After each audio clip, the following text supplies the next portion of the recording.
नमस्कार दोस्तों, agriculture by DC Mehta के यूट्यूब चैनल पर आप सभी का फिर से एक बार हार्दिक स्वागत है।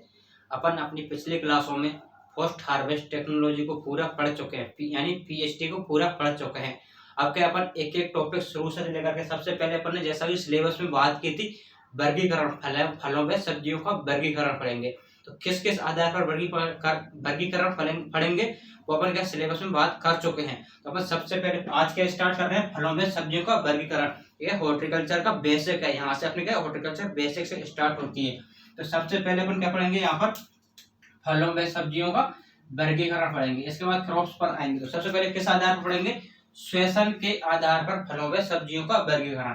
श्वेसन के आधार पर फल या सब्जी कितने प्रकार के होते हैं, दो प्रकार के। कौन कौन से, क्लाइमेट्रिक व नॉन क्लाइमेट्रिक। अब क्या इनको वैसे तो अपने जेट आईसीआर सुपरवाइजर के बच्चे होते हैं, उनको सबको पता होगा, लेकिन 11-12 के हिसाब से भी मैंने यहाँ पर दे रखा है। उनको नॉर्मल तो पता होगा कि क्या होते हैं क्या नहीं होते, लेकिन इसका अपन क्या पीछे का कारण देखेंगे कि क्लाइमेट्रिक है तो ये क्यों है, और नॉन क्लाइमेट्रिक है तो ये क्यों है, और ऐसा हो रहा है तो क्यों हो रहा है, इसका अपन कारण देखेंगे। क्योंकि हर एक चीज का क्या होता है, कारण होता है। तो सबसे पहले तो अपन क्या मोटा मोटा देख लेते हैं कि होता क्या है और क्वेश्चन कहां से बनता है।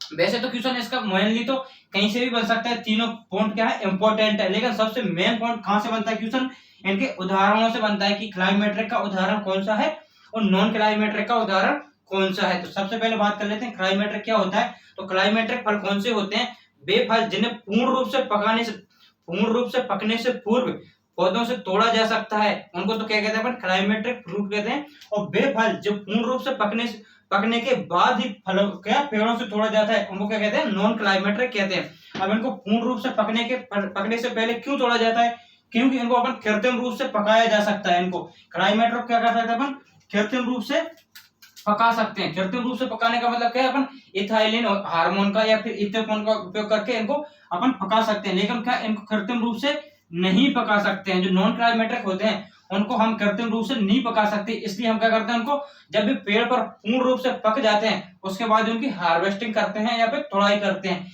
इसके बाद तीसरा पॉइंट क्या है, इनकी श्वेसन दर व इथाइलिन उत्पादन की दर क्या होती है, अधिक होती है। ध्यान रखना, श्वेसन की दर और इथाइलिन की उत्पादन की दर अधिक होती है, और इनकी क्या होती है, श्वसन दर व इथाइलिन की दर, उत्पादन की दर क्या होती है, कम होती है। इसके बाद क्या जाते हैं, इनके उदाहरण आ जाते हैं। तो उदाहरण की बात करते हैं क्लाइमेट्रिक फ्रूटों की। तो फलों में तो क्या हो जाएंगे अपने यहाँ पर, आम, केला, पपीता, अमरूद, खजूर, बेलपत्र, सेब, चीकू और आलू बुखारा, ये तो क्या हो जाएंगे अपन फल, क्या अपने क्लाइमेट्रिक फल हो जाएंगे। और सब्जी की बात करें, क्लाइमेट्रिक सब्जी की, तो कौन सी हो जाएगी, टमाटर, तरबूज, खरबूज, ये क्या हो जाएंगे अपनी क्लाइमेट्रिक सब्जी हो जाएंगे। इसके बाद नॉन क्लाइमेट्रिक का उदाहरण देख लेते हैं। यहाँ पर क्या हो जाएगा, सिट्रस, अंगूर, सिट्रस का मतलब क्या होगा अपना, नींबू, संतरा, माल्टा, ये सब। इसके बाद क्या हो जाएगा, अंगूर, अनार, आंवला, बेर, नाशपाती, लीची और पाइनएप्पल, ये क्या हो जाएंगे अपने नॉन क्लाइमेट्रिक फल हो जाएंगे। और सब्जियों की बात करें तो टमाटर, तरबूज, खरबूज को छोड़कर के जितनी भी सब्जियां हैं वो सब क्या है अपनी नॉन क्लाइमेट्रिक है। यह तो क्या हो गई अपनी नॉर्मल बात हो गई कि क्लाइमेट्रिक क्या होता है, नॉन क्लाइमेट्रिक क्या होता है। अब देखते हैं अपन इनके पीछे का कारण कि क्लाइमेट्रिक होता है तो उनको अपन क्या फलों पर पकाने से पहले ही क्यों तोड़ सकते हैं, और जो नॉन क्लाइमेट्रिक होता है उनको अपन फलों से पकाने से पूर्व क्यों नहीं तोड़ सकते। तो देखो यहाँ पर अपन देखते हैं सबसे पहले इनके पीछे का कारण क्या होता है। अपन ने एक पॉइंट देखा था इसमें, ये लो, चलो इसको थोड़ा और बड़ा बना देते हैं, इसको हटाओ।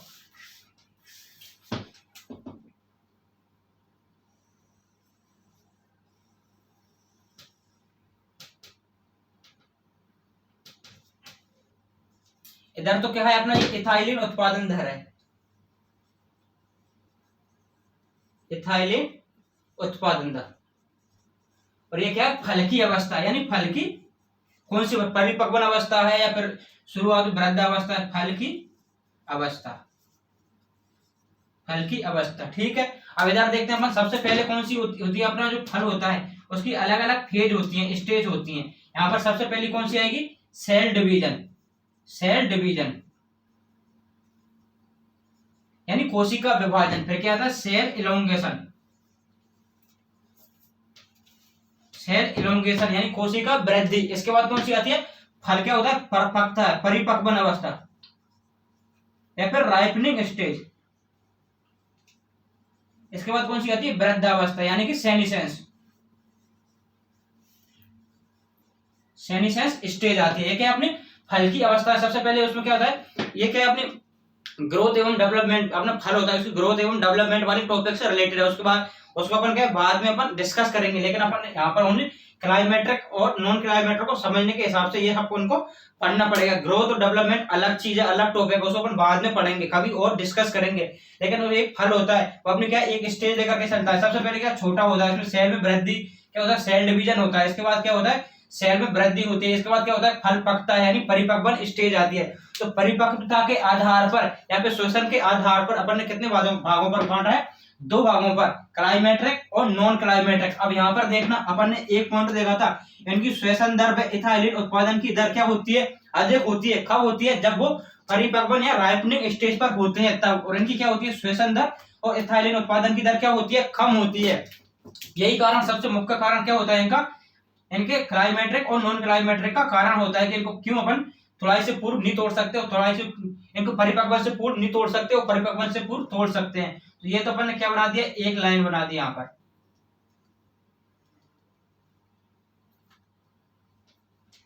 ये और एक और लाइन बना देते हैं अपन यहाँ पर।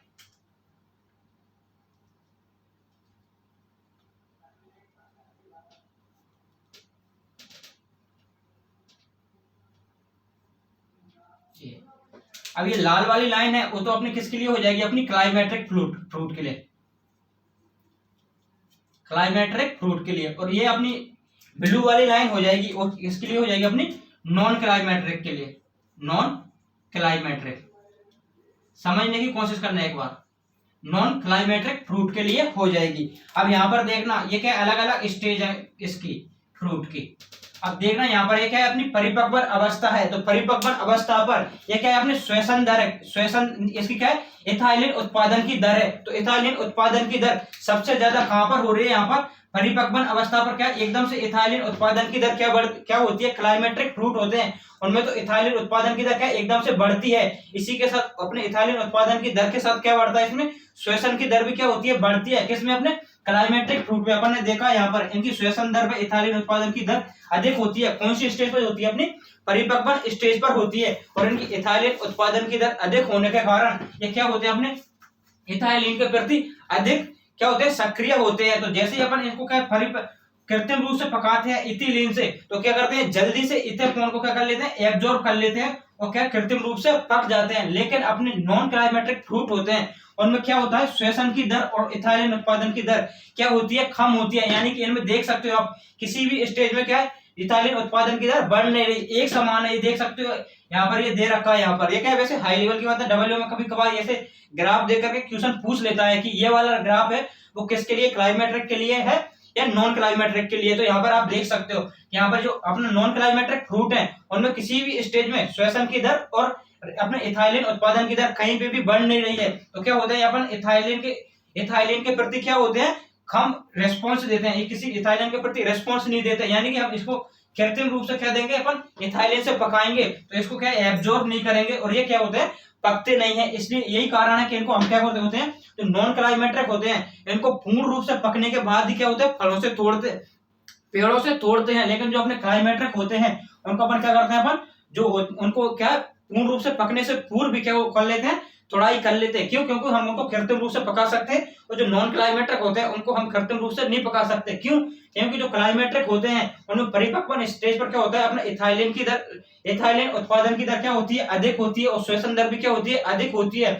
जिससे क्या होते हैं, अपने इथाइलिन के प्रति ज्यादा रेस्पॉन्स करते हैं। यानी कि हम इनको कृत्रिम रूप से अगर इथाइलिन देंगे तो जल्दी से एब्जॉर्ब कर लेते हैं। एब्जॉर्ब करने के बाद क्या करते हैं, अपने यहाँ पर ये एब्जॉर्ब करने के बाद कृत्रिम रूप से पक जाते हैं। लेकिन जो अपने नॉन क्लाइमेट्रिक फ्रूट होते हैं उनमें श्वसन दर व इथाइलिन उत्पादन की दर एक समान चलती है, जो चाहे उनकी कोई सी भी स्टेज हो, इनमें क्या है, श्वसन दर और इथाइलिन उत्पादन की दर बढ़ती नहीं है। इसलिए क्या इथाइलिन के प्रति क्या करते हैं, अपने कोई भी रिस्पॉन्स नहीं देते हैं। यानी कि हम इनको कृत्रिम रूप से पकाएंगे, इथाइलिन देंगे तो क्या ये क्या इसको एब्जॉर्ब नहीं करेंगे और क्या ये कृत्रिम रूप से इनको ये पकते नहीं है। ये क्या होगा, इनके पकने का कारण हो गया। अब एक क्वेश्चन मैं करूं कि इन दोनों में से क्लाइमेट्रिक और नॉन क्लाइमेट्रिक में से सबसे ज्यादा भंडारण क्षमता किसकी होती है, तो इसका आंसर क्या जाएगा, सबसे ज्यादा भंडारण क्षमता किसकी होती है, अपनी क्लाइमेट्रिक फ्रूट की हो जाएगी। क्यों? क्योंकि हम इनको क्या कच्ची अवस्था पर तोड़ लेंगे और जैसे ही हमको जिसकी जरूरत पड़ेगी इनको लंबे समय तक भंडारण करके रख सकते हैं। जिनकी जरूरत पड़ेगी या फिर लंबे कहीं दूर के बाजारों में भेजना होगा तो हम वहां पर आसानी से भेज सकते हैं। पहले ही तोड़ के इनको भंडारण करके रख देंगे और जैसे ही हमारा फ्रूट पक जाता है, क्लाइमेट्रिक फ्रूट होते हैं, उनको पूर्ण रूप से पकने के बाद तोड़ा जाता है और जैसे ही पक जाता है तो उनको ज्यादा टाइम तक हम क्या कर सकते हैं, भंडारण करके नहीं रख सकते। क्यों नहीं रख सकते? उसका भी कारण है। क्या है वो अपने राइपनिंग वाला टॉपिक है उसमें अलग से पढ़ेंगे, लेकिन क्या होता है अपना जो वृद्धि एवं ग्रोथ पढ़ेंगे उसमें पढ़ेंगे। लेकिन क्या होता है अपना, ये होते हैं नॉन क्लाइमेट्रिक फ्रूट होते हैं, उनको अपन क्या कर सकते हैं, अधिक भंडारण क्षमता होती है। क्यों? क्योंकि हमको जो जरूरत होगी उस टाइम पर हम इथोपोन का उपयोग करके उनको पका सकते हैं। ठीक है ना? तो सबसे ज्यादा भंडारण की बात करें किसका हो जाएगा, क्लाइमेट्रिक की हो जाएगी। और ये क्लाइमेट्रिक होते हैं तो क्यों होते हैं और नॉन क्लाइमेट्रिक होते हैं तो क्यों होते हैं। ऐसा क्वेश्चन कभी कभार पूछ लेता है, ऐसा ग्राफ दे करके अपने यहाँ पर सुपरवाइजर में नहीं पूछेगा, ना जेड में पूछेगा ना आईसीआर में पूछेगा। बस मैंने समझाने के हिसाब से बताया है ये ओनली। इसके बाद कहते हैं क्लाइमेट्रिक क्या होते हैं, जिन्हें पूर्ण रूप से पेड़ों से पकने के बाद तोड़ा जाता है उन्हें क्या कहते हैं, क्लाइमेट्रिक कहते हैं। और नहीं, जिन्हें पूर्ण रूप से पकने से पहले ही क्या होता है, पेड़ों से तोड़ा जा सकता है। क्यों? क्योंकि इनको कृत्रिम रूप से पकाया जा सकता है। लेकिन जो अपने नॉन क्लाइमेट्रिक होते हैं इनको क्या करते हैं अपन, जब पूर्ण रूप से पक जाते हैं उनके उसके बाद ही पेड़ों से तोड़ते हैं। क्यों? क्योंकि हम इनको क्या है, कृत्रिम रूप से पकाया नहीं जा सकता। इसमें देखें तो इनकी श्वसन दर पर इथाइलिन उत्पादन की दर क्या होती है, अधिक होती है, और इनकी श्वसन दर पर इथाइलिन उत्पादन की दर कम होती है। यहाँ पर आप ये साफ देख सकते हो। यहाँ पर क्वेश्चन सबसे ज्यादा बनने का चांस क्या होता है, इनके उदाहरणों से क्वेश्चन बनने का सबसे ज्यादा चांस होता है। तो इनके उदाहरणों को एक बार आप अच्छे से देख लेना। इसके बाद बात करते हैं, ये तो क्या अपना क्या हो गया अपना इथाइलिन क्लाइमेट्रिक व नॉन क्लाइमेट्रिक फल, यानी श्वसन के आधार पर वर्गीकरण हो गया। इसके बाद एक पॉइंट और लिख लो यहाँ पर, ये समझ में आई थिंक आ गया होगा कि ये क्लाइमेट्रिक होते हैं तो क्यों होते हैं और नॉन क्लाइमेट्रिक होते हैं और क्यों नॉन क्लाइमेट्रिक कहलाते हैं। इसके बाद एक पॉइंट और लिख लो, इथाइलिन अवशोषक रसायन। तो इथाइलिन अवशोषक रसायन क्या हो जाएगा यहाँ पर, KMnO4। इसके बाद बात करें अपन इथाइलिन अवरोधक रसायन, इथाइलिन अवरोधक रसायन, अवरोधक रसायन। तो इनकी बात करते हैं तो क्या क्या हो जाएंगे अपने, तीन लिख लेते हैं, तीन के नाम लिख लेते हैं। पहला तो क्या हो जाएगा 1-MCP, यानी कि क्या हो जाएगा 1-मिथाइल साइक्लोप्रोपेन, प्रोपेन। इसके बाद बात करते हैं अपना दूसरा क्या हो जाएगा यहाँ पर अपना AgNO3, AgNO3। इसके बाद तीसरे की बात कर, तीसरा क्या हो जाएगा अपना यहाँ पर सिल्वर थायोसल्फेट, और ये क्या है अपना सिल्वर नाइट्रेट,